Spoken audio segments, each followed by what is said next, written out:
नमस्कार, आकाश न्यूजमध्ये आपल्या सर्वांचे स्वागत आहे। लाखांदूर तालुक्यात अस्वलीचा धुमाकूळ। भंडारा जिल्ह्याच्या लाखांदूर तालुक्यातील शेत शिवारात तसेच नागरी वस्तीत गेल्या 8 दिवसापासून अस्वलीचा धुमाकूळ बघायला मिळत आहे। आज दिनांक 24 मे रोजी सावरगाव या गावाजवळ परत एकदा एका अस्वलीचे दर्शन झाले आहे।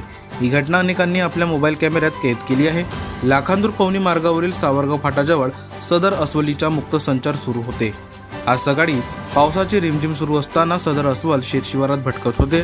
सदर घटनेची माहिती लाखांदूर वन विभागाला देण्यात आली।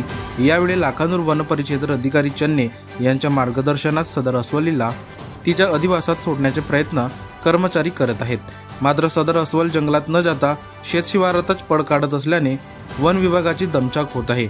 यावेळी परिसरातील नागरिकांना माहिती पडताच सदर अस्वलीला बघण्याकरिता एकच गर्दी केली होती।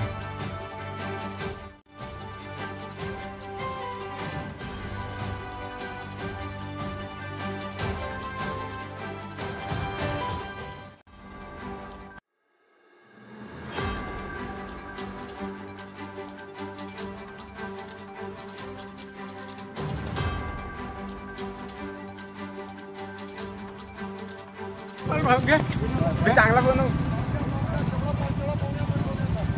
आता मी चालू करायला जातो तो साला